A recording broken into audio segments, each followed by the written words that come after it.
Good afternoon, Contemporáneo family. We are today visiting the studio of master sculptor, wood sculptor, JP Barrera, um, an artist that have become a dear collaborator of the gallery. Since we saw his work, we have been very excited about his craftsmanship, innovation, and the depth, complexity, and beauty of his pieces. And today, continuing that journey with him, we want to visit his studio, hear about his creative process, and learn more about his amazing craftsmanship. Welcome. Thank you, Francisco. Welcome, guys. Thank you. I'm going to be talking about about a series of sculptures that I've been making for the last 3 years. The concept consists of collecting old chairs that people discard as junk, usually chairs that I find when I'm driving around. I pull over and I just grab one. I've collected a few over the years, but the concept has remained very consistent in terms of what it's about, and it's basically reusing the components of the chairs by taking them apart, sanding down any kind of finish that it had from its previous shape, and I use the same shapes to build other structures, mainly animals, but not exclusively, but separate from its previous purpose, but incorporating a whole new ornamental aesthetic. This is a good example. Here we kind of show you the original chair. This is how I found it. It was upholstered. Took it apart, kind of examined the pieces, figure out what object I'm going to be depicting, and then kind of figuring out where each piece will go. And so this is a land turtle, correct? Yes, it's the Galapagos tortoise. Beautiful. One of the largest, if not the largest, terrestrial tortoise on Earth. Hopefully the sculpture will last as much as a Galapagos turtle. They can live at least 300 years. Hopefully, and that's a good point, because I think part of this project has a few fundamentals that I kind of try to stick with. One of them is precisely understanding the fact that wood is a carbon-based life form, which means that it's a material that, unlike other mediums, was alive, has a more organic. Sure, and therefore it ages. Mm-hmm. The chairs that I find, since they're usually on their way out, it's kind of it's another fundamental part of the project to kind of bring it back or extend its life. Like repurposing.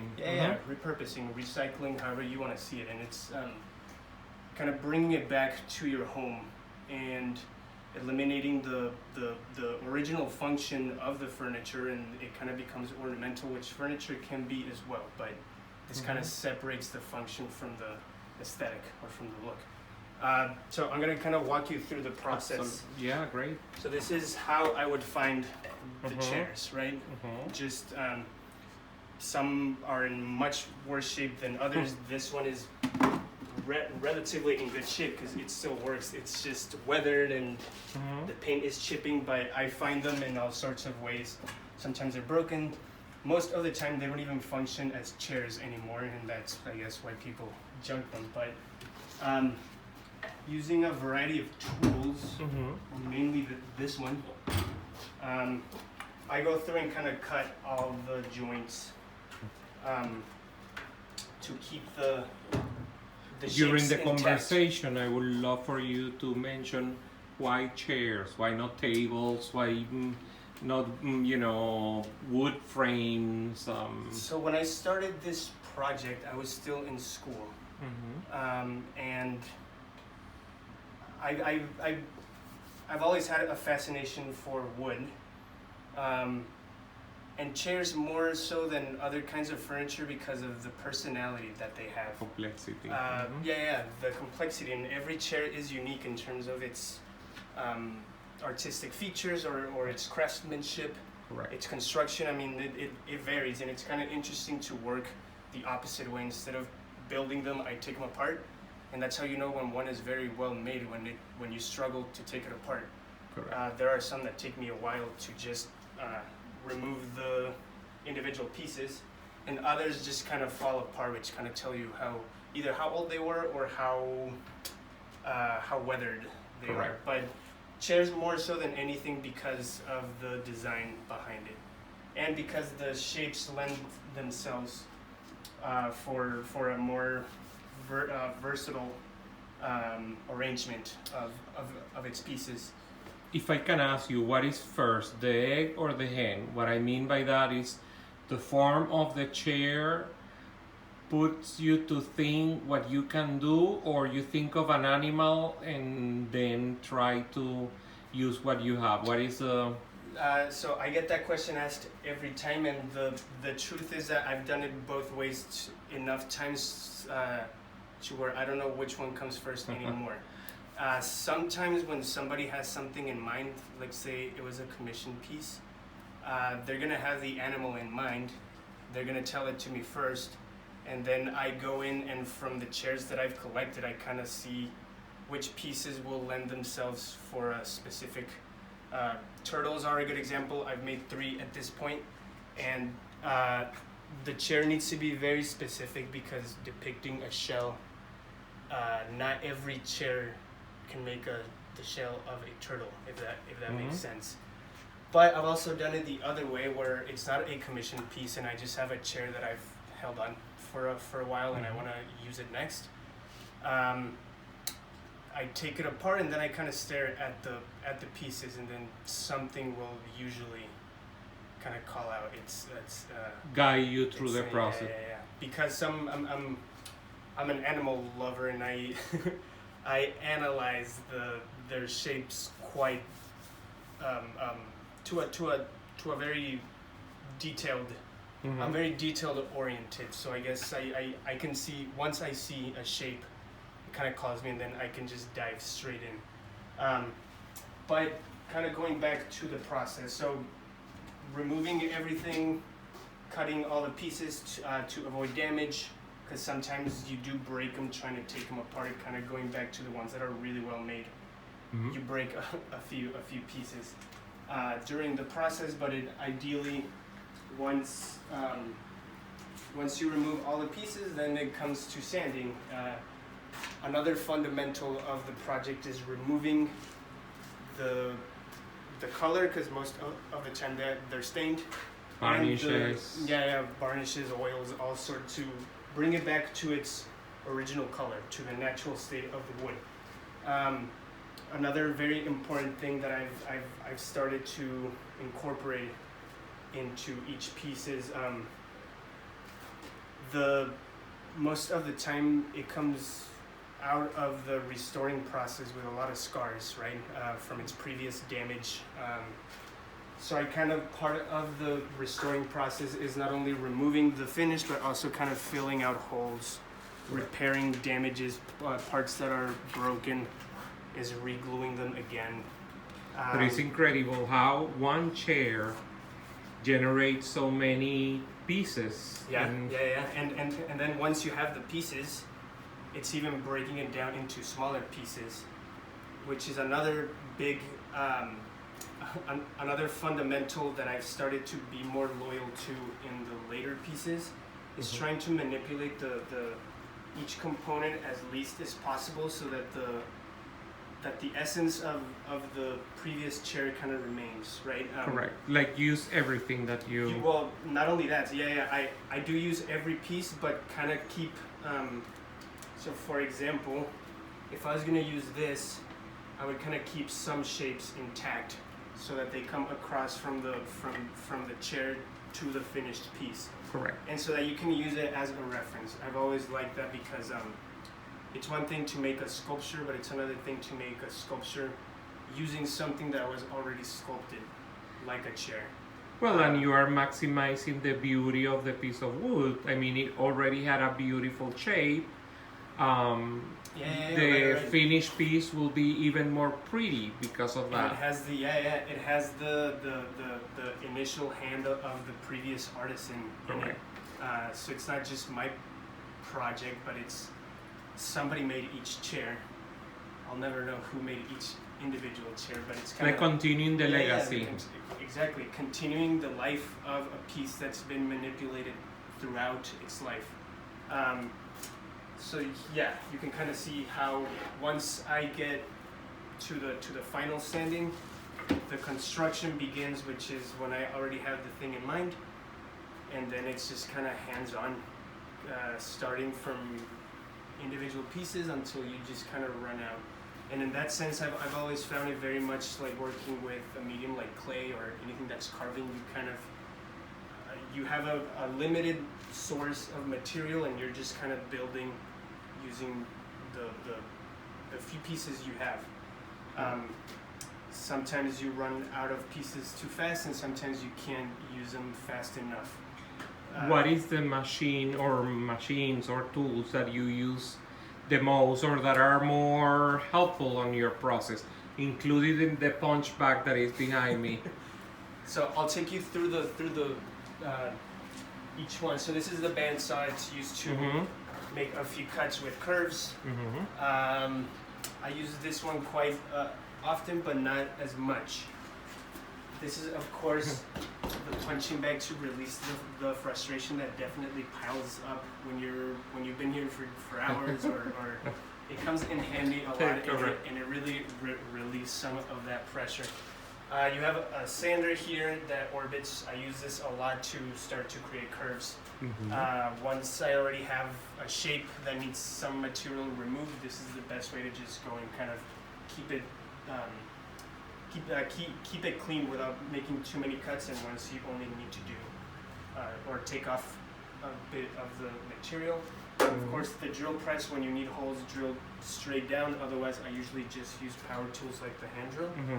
The scroll saw, so this one I use not that often because usually it makes pieces like this, thin and with a lot of... So it's like to mold the shape? It's to make intricate pieces, very detailed. So this is a good example of the style of chair.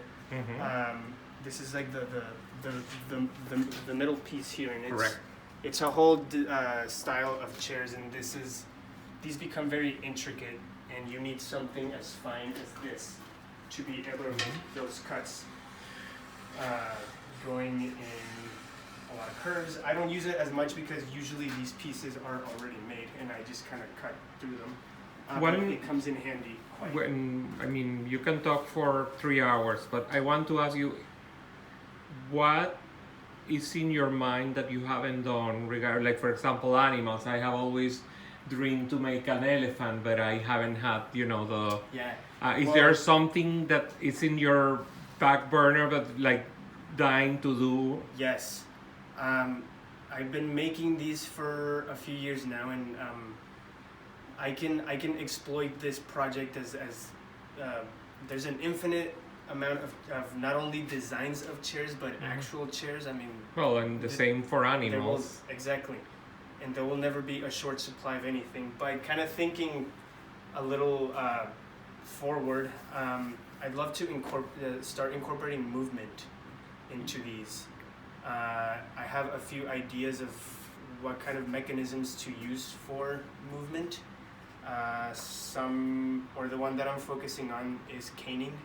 It's a process of making a seat with string. Correct, like the old Vienna chairs. Yeah. And there's so many types of caning. Can you remind us the name? Remember the artist that you showed me that I said was like Leonardo da Vinci? Yes, his name is Theo Jensen. He's from the Netherlands. He's a master of kinetic wood sculpture using mainly wind and components that once they get momentum, it's a mechanism of movement through gears, or not gears because it's all wood, sails for wind that kind of propel the piece, and through a very intricate and mastermind design of legs that kind of mimic a lot of animals. more so than machinery, but they work as machinery. But he creates these beautiful pieces that have a life of their own. Just kind of the slight push, or if they fall down, just picking them right back up. But they move by the harmony of the elements. And I could never do something like that because that involves years and years. Well, you don't know. You are just beginning.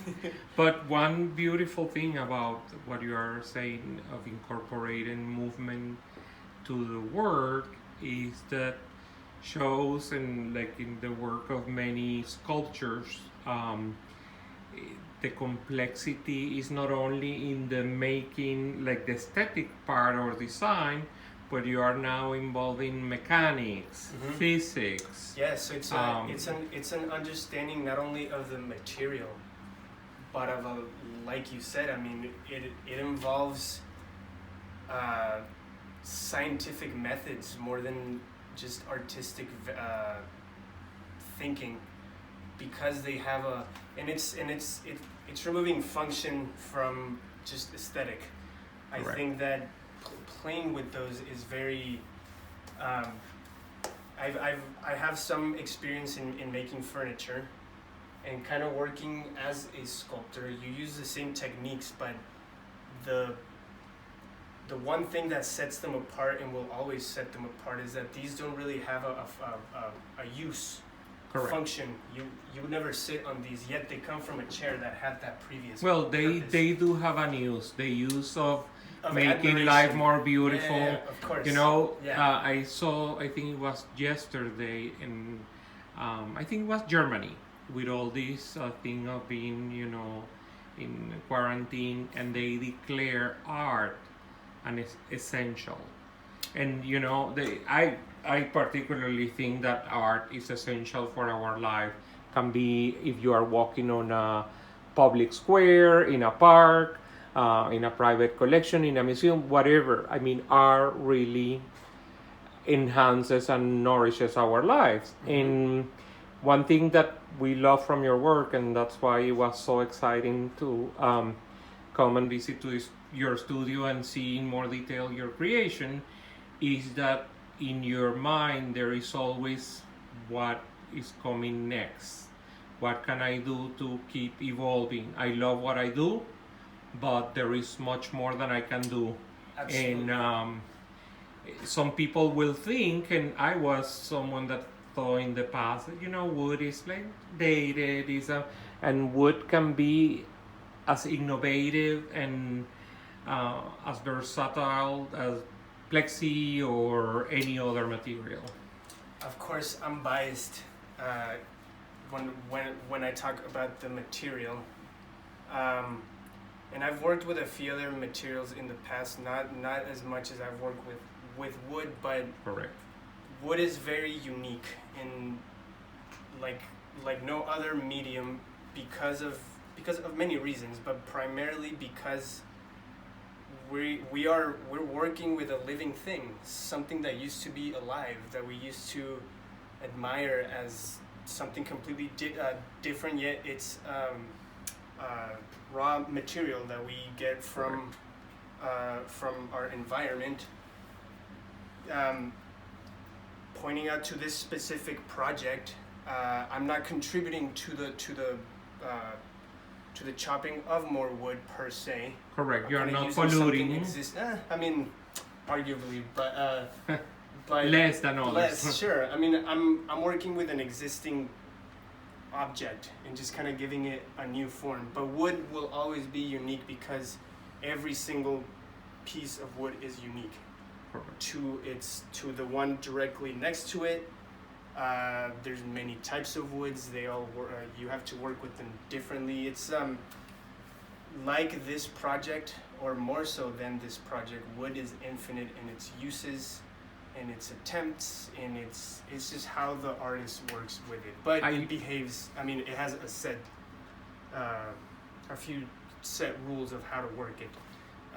But one thing that I want to leave as a reflection, because if not, people will think that this is a Hollywood 3-hour movie, is You mentioned a word that I love, infinite. Infinite possibilities, Yes. infinite potential, and we hope that you have infinite success. Thank you. You're welcome, my friend. This is the first of many videos. The Contemporáneo family and the entire Asheville and continental USA and the world will love this video, and Thank you. we wish you a lot of success, okay? Thank you very much. Bueno, Thank see you you for soon. watching. Ciao.